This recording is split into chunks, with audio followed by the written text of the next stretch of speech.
Você está na TV Unifev, canal 53.1, o nosso canal digital.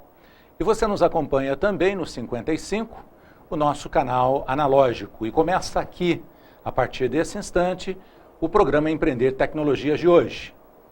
Estamos falando direto do Labim, o Laboratório de Comunicação da Unifev, e vamos falar sobre um tema muito importante.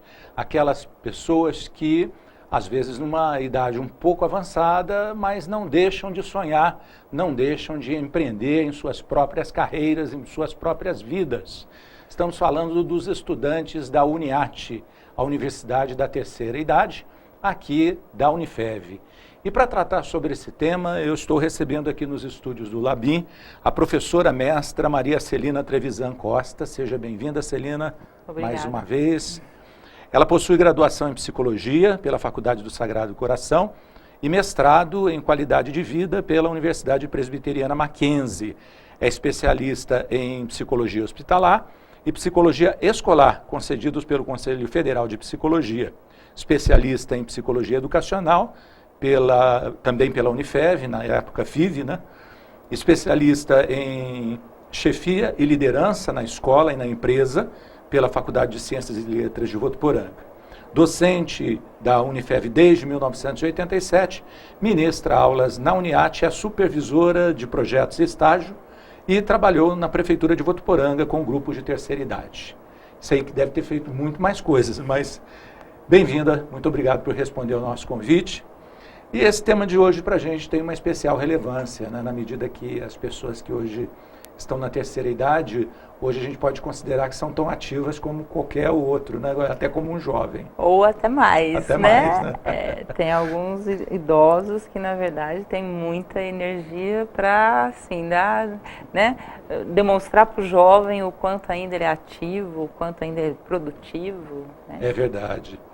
Mas por que os veículos de comunicação têm informado que a população do Brasil está envelhecendo? Isso é fato? Porque, de fato, está envelhecendo, né?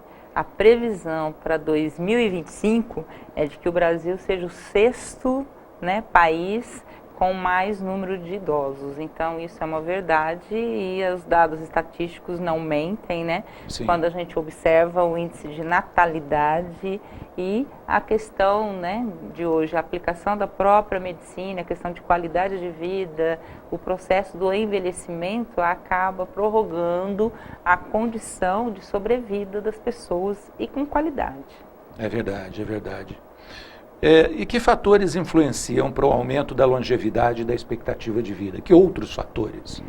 A própria condição das pessoas se olharem hoje com mais atenção, né? Buscarem fazer uma atividade física, buscarem o cuidado com a alimentação, buscarem estarem atentas a exames preventivos e cuidando dessa sua saúde, né, no dia a dia.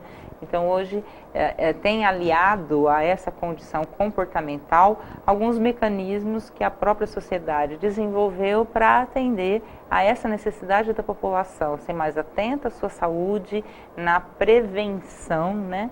E com esse olhar para a longevidade, né? Claro. Chegarmos num envelhecimento com uma condição mais saudável. Porque não basta só envelhecer, a questão de longevidade, mas essa longevidade acompanhada também com uma condição de eu aproveitar essa minha idade, né? Sem dúvida. Que eu possa ser ainda, me sentir ativo, produtivo. E as pessoas estão se preparando para o envelhecimento ou para a melhor idade? Existe assim, quando surge essa preocupação? A partir de que idade? E se... quando surge essa preocupação, aí a pessoa começa a se informar mais, a se preparar melhor, né? Ou existe muito descaso ainda também? Hoje em dia, na verdade, já existem alguns métodos que a própria mãe, no ato do nascimento do bebê, já vai cuidar da terceira idade do seu filho que está acabando de nascer. Olha, né? Só. Então, a própria questão de avaliação, né, dos DNAs e tudo mais, verificando as probabilidades de desenvolvimento de determinadas patologias, né, nesse processo de adultez, né, dessa pessoa, então verificando o que possa estar contribuindo para que evite que esse dano venha a ser manifestado depois na fase adulta, né, dessa pessoa. Claro. Então essa mãe já atenta a essa questão preventiva no cuidado com a alimentação, determinadas atividades já específicas para este caso, né? Então hoje já existem esse tipo de mecanismo dentro da própria medicina em termos daí da evolução genética e tudo mais. Evidentemente que não é tão popularizado esse tipo de acesso, né, às pessoas, mas existem outros mecanismos também que as pessoas estão atentas. Então, na verdade, hoje a gerontologia, o próprio médico, né, já vai indicando algumas questões para você ficar atento, o estudo dos fatores hereditários que possam contribuir com algo que possa estar acarretando danos. Então, esse processo investigativo diante de uma consulta, quando você faz o seu acompanhamento médico, né, ainda enquanto mais jovem, enquanto às vezes na fase adulta, início da fase adulta, já vão ficando atentos para essas precauções. Ah, muito bacana. Quer dizer, algumas coisas a gente já tem domínio, né? A gente já sabe que a partir de um certo momento a pessoa começa a adotar hábitos mais saudáveis e começa também a ter uma preocupação com a própria saúde muito maior. Mas eu não fazia ideia que houvesse já essa preocupação neonatal, vamos dizer assim, com a possibilidade de estar olhando lá na frente possíveis doenças, né, que a pessoa se tornaria portadora lá. Mas, e um outro aspecto também interessante, né, essas perguntas que o médico faz na consulta, tipo, você tem uma história pregressa de algum tipo de doença na família e tal. Aí a gente entende que é justamente a preocupação em estar oferecendo a informação, estar recebendo a informação para se preparar melhor para a velhice. Adequadamente, nesse caráter sempre preventivo, né? Porque na medida que as limitações já vão se manifestando, não que seja tarde você buscar ajuda, porém seria melhor e muito mais adequado que você já observasse essas questões para um trabalho preventivo. Claro. Né? Daqui a pouquinho a gente vai falar também sobre a questão cultural e social. A gente falou um pouco mais sobre a questão médica, mas acho que o social e cultural também tem um peso. Agora, o nosso país, a nossa população, em termos culturais e educacionais, trata bem os idosos? Nós temos uma cultura ainda a ser revista, né, de estereótipos e preconceitos com relação à velhice, que infelizmente é algo que vem, né, de um processo ainda que na verdade esse idoso, em que ele pode contribuir em termos da terceira idade, né, enquanto idoso. Então acaba olhando para essa questão cultural ainda no Brasil como algo que esse idoso tem muito pouco a contribuir, muito pouco a poder colaborar e contribuir mesmo com a população brasileira, enfim, e que ele, entre aspas, seria algo que está acarretando danos, né, pela própria situação de dependência e tudo mais. Então é uma visão bastante preconceituosa, bastante estereotipada das condições do próprio idoso.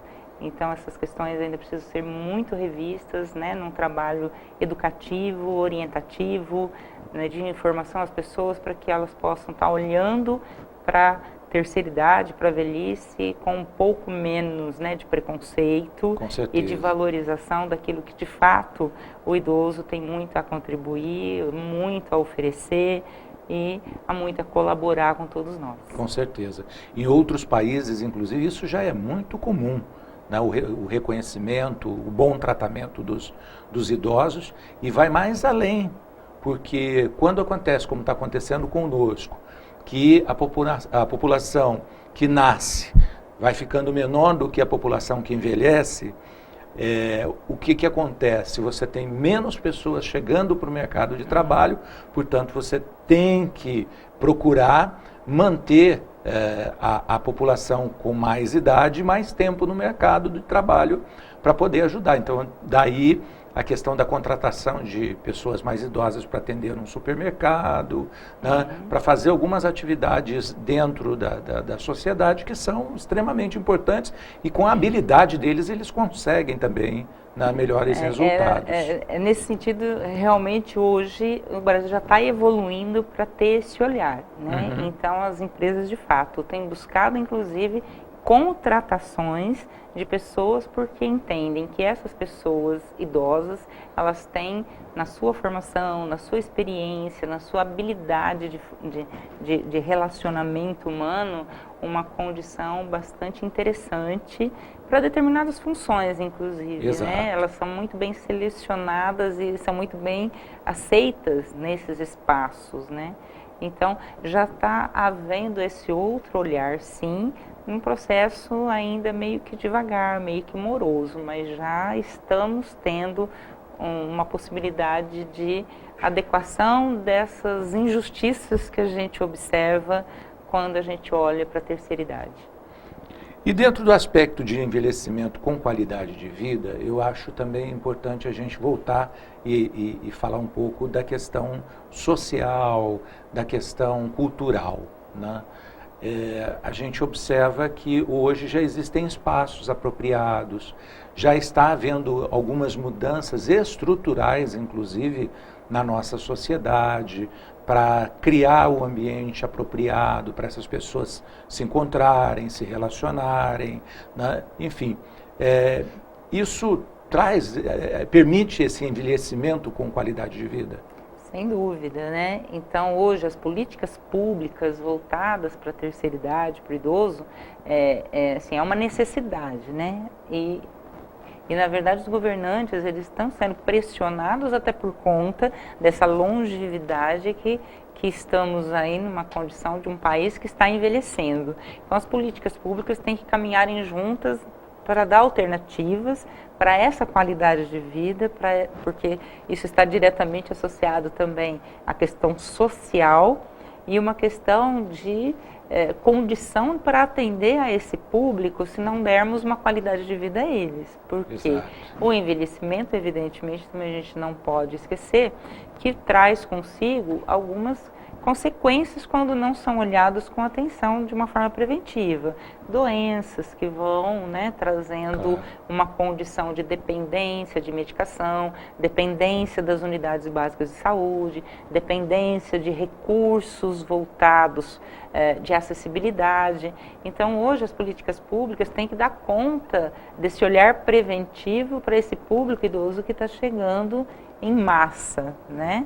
Então, as unidades de saúde, a questão de acessibilidade, um olhar para grupos, né, culturais que possam atender a esse público, CDI, que são centros de convivência de idosos, a questão do centro de convivência do idoso é uma parte onde eles passam o dia com recreação, atividades diversas, né? Para provocar essa questão de socialização, autoestima, independência, enfim, muito interessante. Tem também o Centro Dia do Idoso, que é uma outra unidade que atende a esse público que já tem uma certa dependência, necessita de um cuidado, às vezes por conta de administrar medicações, mas ainda assim eles têm nesses espaços a questão de exercícios de cidadania, de atividades lúdicas, interativas entre eles, de integração com a comunidade. Então também muito interessante esse trabalho. Legal. Agora, o idoso, embora as políticas públicas abracem essa questão, o idoso não é filho do Estado. Sim. Ele não é pai do Estado. Na realidade, ele está no seio de uma família. E a família precisa também se preparar, estabelecer não políticas públicas, mas políticas familiares para atender e cuidar melhor. Inclusive, legalmente, ela é cobrada, né? Pelo Estatuto do Idoso. Do idoso, é então, verdade. na verdade, a negligência voltada ao idoso, numa denúncia, evidentemente essa família ela vai responder criminalmente por essa questão. Então, hoje o idoso está amparado também pelo Estatuto do Idoso, onde a família tem que dar esse suporte para não ser configurado negligência, né, na atenção às necessidades desse idoso. A questão do abandono, a questão de negligência de uma forma geral, né? Então, negligência em todos os sentidos, de higiene pessoal, de alimentação, de cuidados com a própria medicação desse idoso, se ele tiver necessidade de medicação. Então, tudo isso está no caráter de negligência. E hoje a família tem que estar muito atenta para verificar essas possibilidades de não deixar esse idoso sozinho, assim, levando em consideração quem é esse idoso, né? Ele é independente, porém, essa questão da independência, até que ponto ele está em condição de fato ficar sozinho.